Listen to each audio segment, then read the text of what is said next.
Assalamualaikum warahmatullahi wabarakatuh. Untuk pembelajaran kali ini, kita akan membahas tentang tekanan zat. Zat padat, zat cair, dan zat gas. Sebelum memulai pembelajaran, mari sama-sama kita membaca basmalah supaya Anda semua dipermudah untuk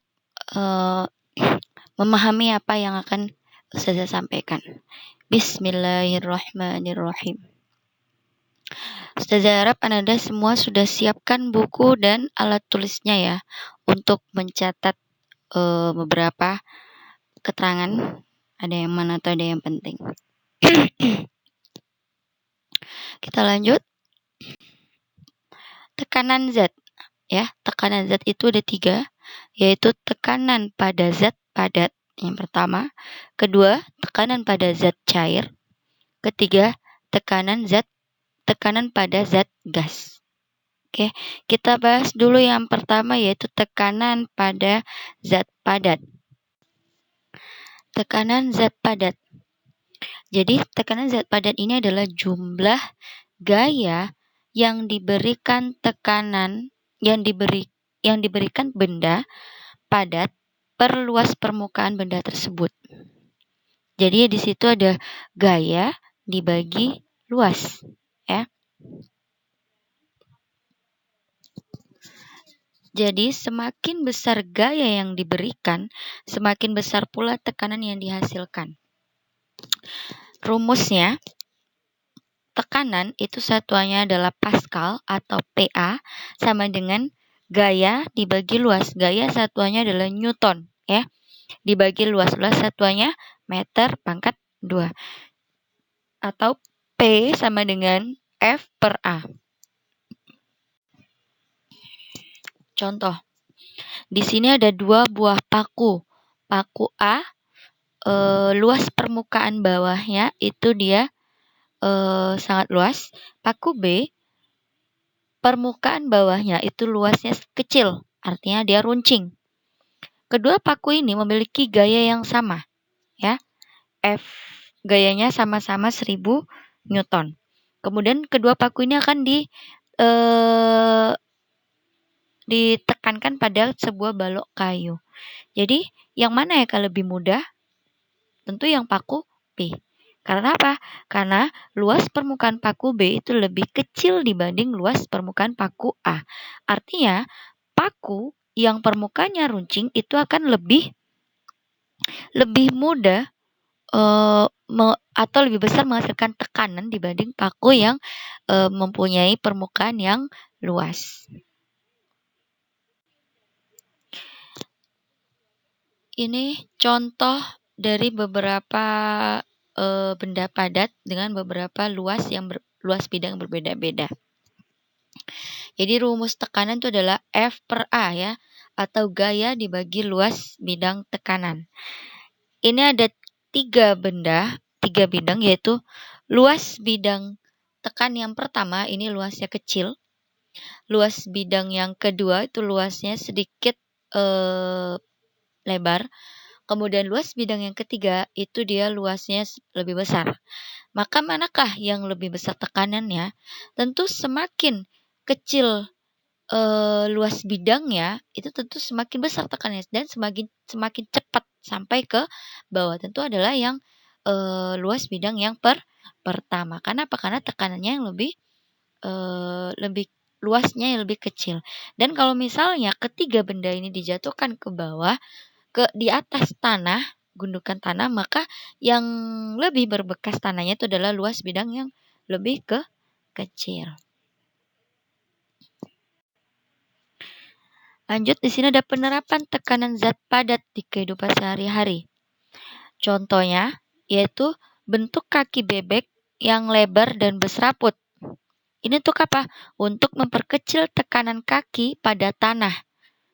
Ya, dan untuk mempermudah bebek untuk berjalan dan tidak terperosok di atas lumpur. Bayangkan bebek berjalan di atas lumpur, tapi bebek itu berjalan meskipun di atas lumpur berjalan, dia tidak akan terpelosok atau mudah berjalan meskipun di atas lumpur. Kenapa?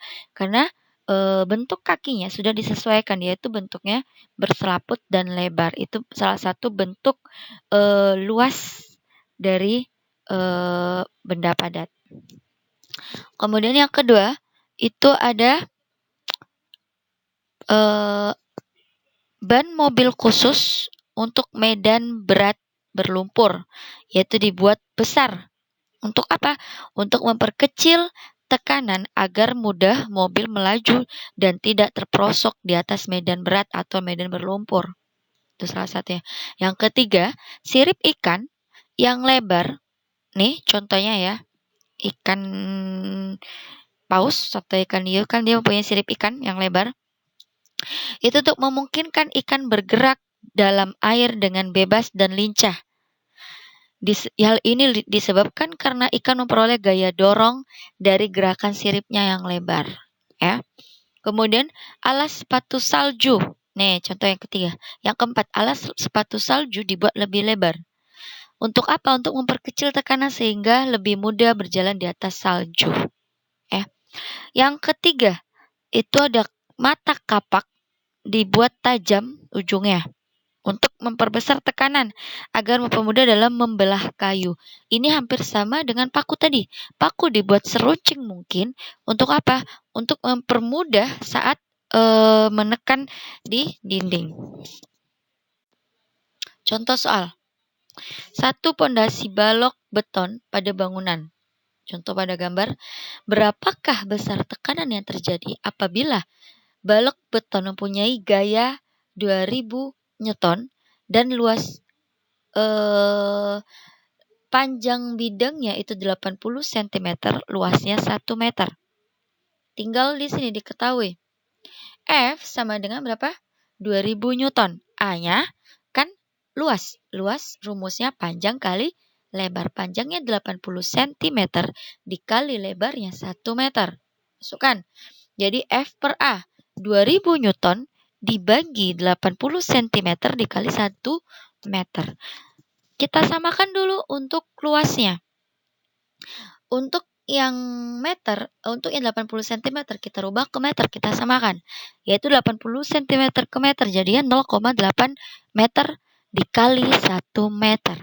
Sama dengan 0,8 meter. Jadi ya 2000 Newton dibagi 0,8 meter.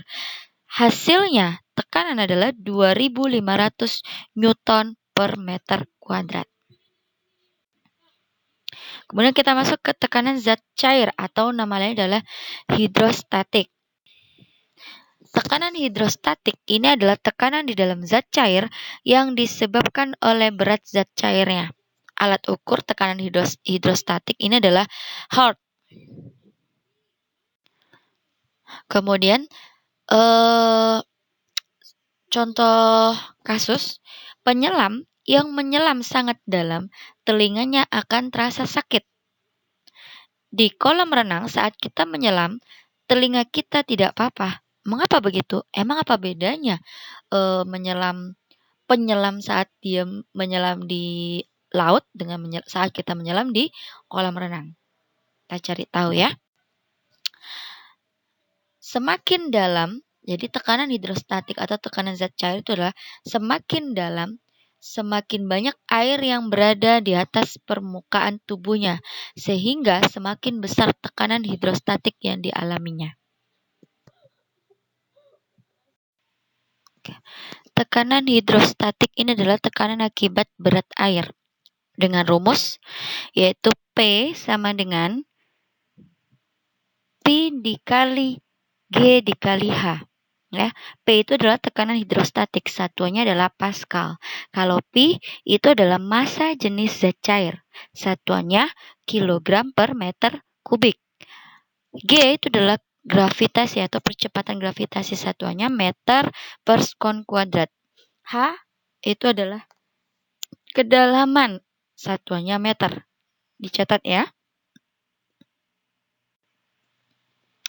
Ini ada sebuah kasus. Sebuah botol aqua besar dilubangi di 3 ketinggian berbeda. Lubang botol ini ditutup, kemudian botol pun diisi air.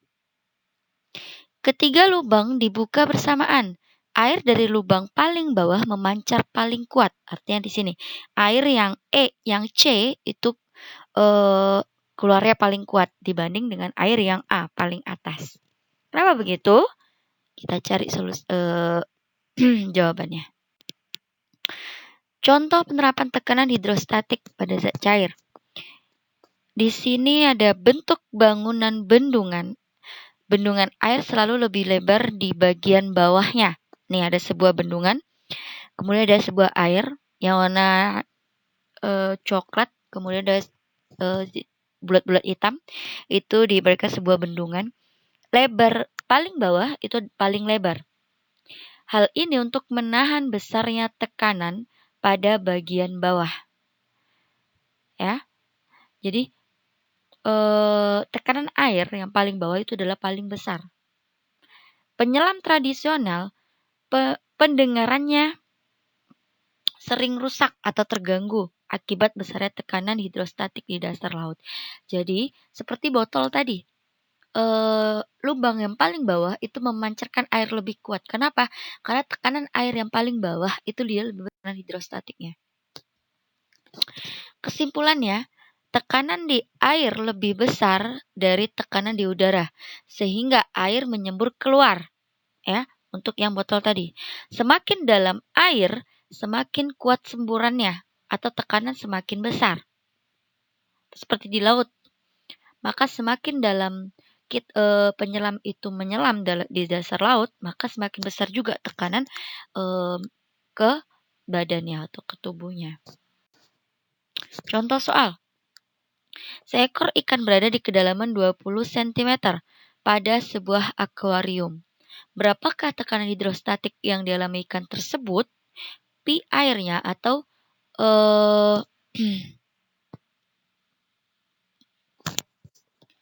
massa zat cair itu 1 gram per cm kubik dan gravitasinya 980 cm per detik pangkat 2. Masukkan rumusnya. P sama dengan Pi dikali G dikali H. Yaitu 1 dikali 980 dikali 20. Yaitu P tekanannya adalah 19.600 tekanan. Atau din. Atau Pascal ya. Itu contoh soalnya. Sekarang kita hubungkan antara tekanan zat cair dengan bejana berhubungan. Di sini ada sebuah gambar. Bejana berhubungan adalah sebuah bejana yang terdiri dari 2 atau lebih pipa yang saling berhubungan nih. Ada 4 pipa ya. Pada bejana berhubungan selalu berlaku permukaan zat cair yang sejenis selalu mendatar dan sama tingginya. Nah, itu dia ya.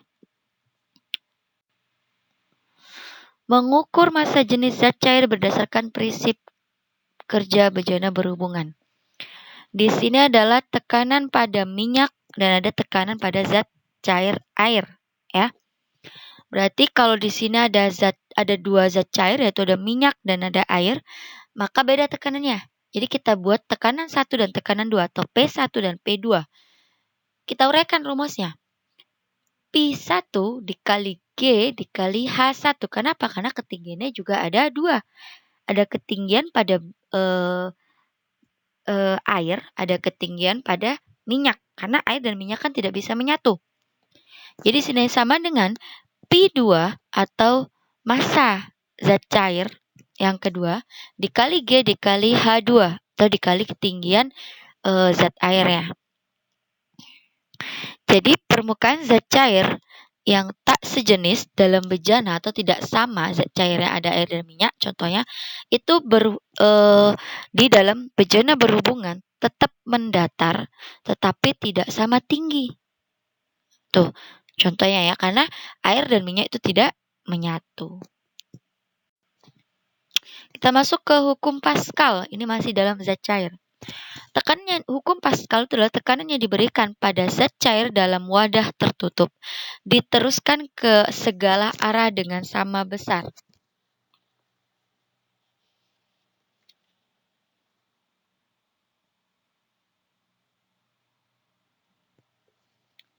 Hukum Pascal ini adalah menyatakan bahwa di dalam zat cair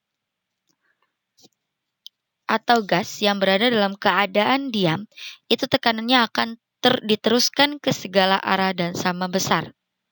Dan hukum ini pertama kali dikemukakan oleh Blaise Pascal tahun 1623 sampai 1662. Ya, jadi contohnya di sini. Tekanan yang diberikan pada zat cair dalam wadah tertutup diteruskan ke segala arah dengan sama besar. Ya. Prinsip kerja hukum Pascal, di sini ada rumusnya, yaitu F1 per A1. Karena di sini ada dua gaya dan juga ada dua luas. Contohnya di gambar. Berarti dirumuskan F1 per A1 sama dengan F2 per A2.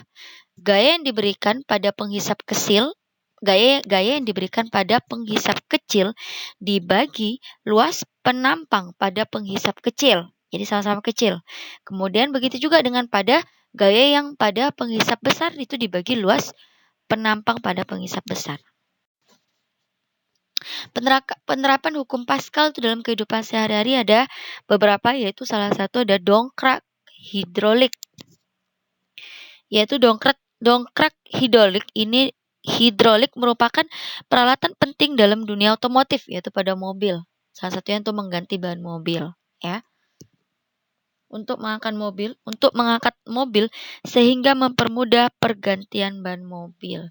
Kemudian yang kedua, mesin hidrolik pengangkat mobil. Ini biasanya pada car wash atau tempat cuci mobil, yaitu pasti ada mesin hidrolik. Ya. Kemudian yang ketiga, rem hidrolik. Ini salah satu penerapan hukum Pascal dalam kehidupan sehari-hari. Penerapan konsep bejana yang berhubungan dalam kehidupan sehari-hari, yaitu ada teko, ya. Ini ada dua bejana yang paling besar, kemudian yang paling kecil, jadi dalam satu teko. Kemudian ada menara air dan water pass. Water pass ini biasa digunakan untuk tukang untuk mengukur kedataran suatu benda.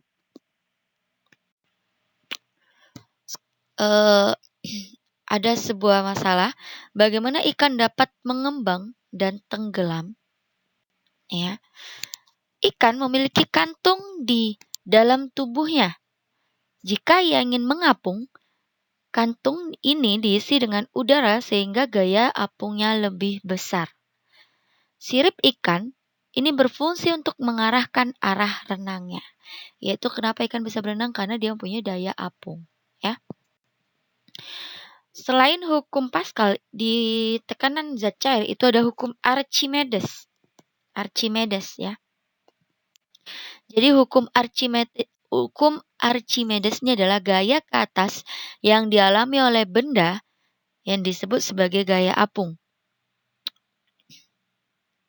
Jadi gaya ke atas yang dialami benda dalam zat cair itu adalah hukum Archimedes. Hukum Archimedes yang dikemukakan oleh seorang ilmuwan Yunani bernama Archimedes tahun 287 Masehi sampai sebelum Masehi sampai 212 sebelum Masehi.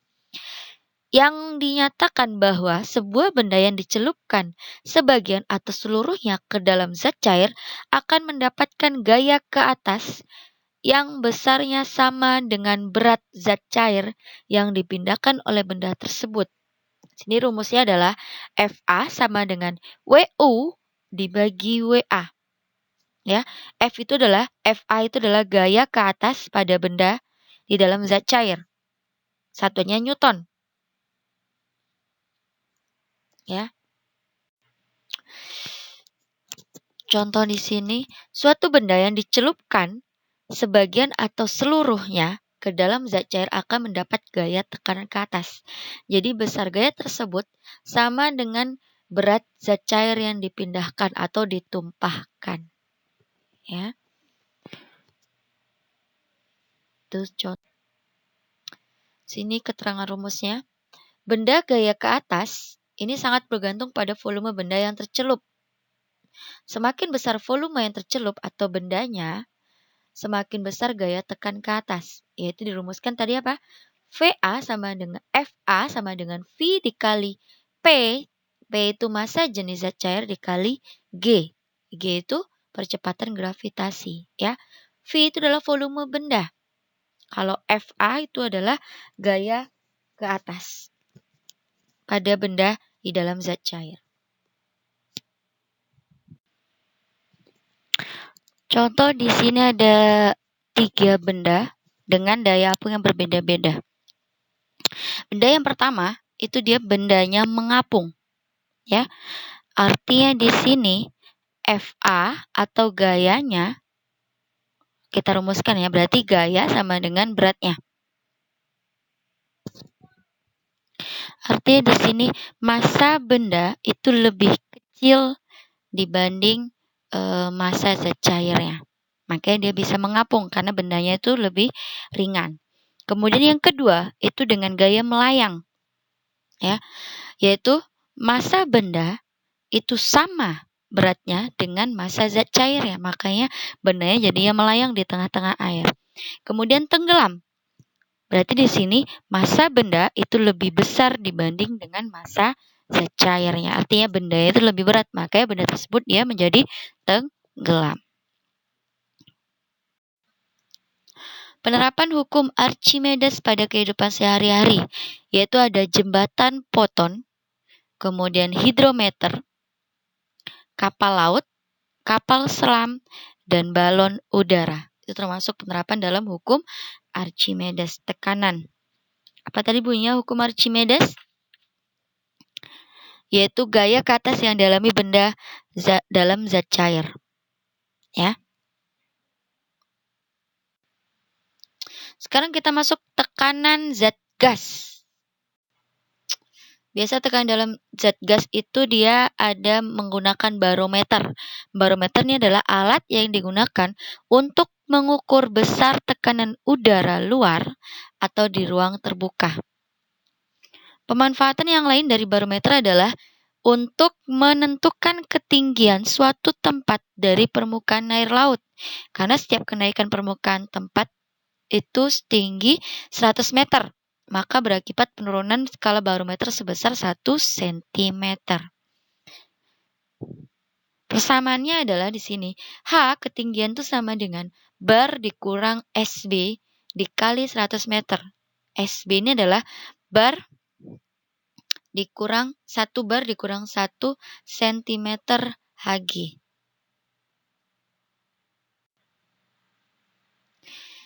Ini keterangannya, kalau yang tadi, H sama dengan tinggi tempat dari permukaan air laut, ya.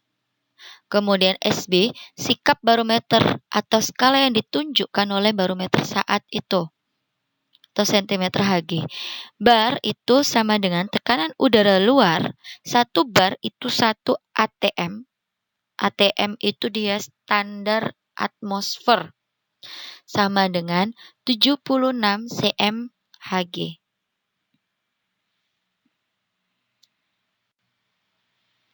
Ini contoh gambar barometer, ya.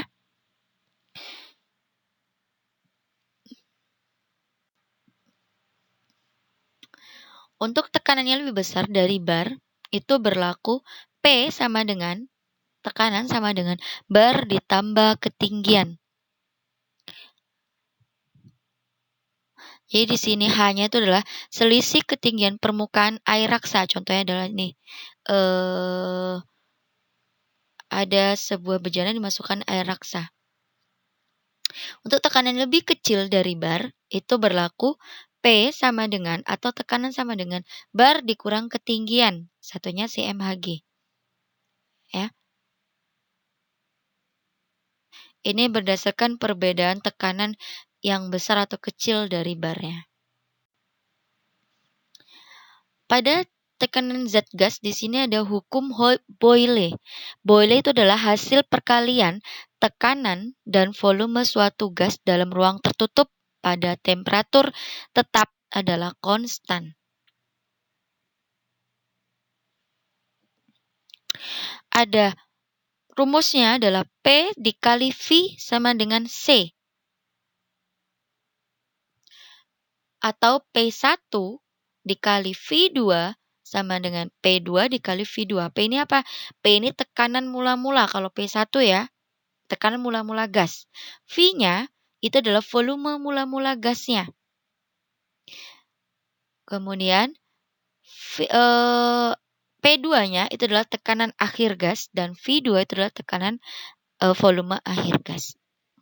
Sampai sini, jika ada pertanyaan untuk anak-anak Ustazah, silakan tanya langsung ke Ustazah ya, melalui WA atau Google Classroom. Silakan dicatat dan diulang-ulang kembali untuk penjelasan video ini. Jika ada pertanyaan, silakan tanya langsung ke Ustazah. Mari sama-sama kita membaca hamdalah untuk agar Ananda semua itu dapat mempermudah memahami apa yang sudah Ustazah sampaikan. Alhamdulillahirabbil alamin. Ustazah tutup pembelajaran kita. Wabillahi taufiq wal hidayah. Wassalamualaikum warahmatullahi wabarakatuh.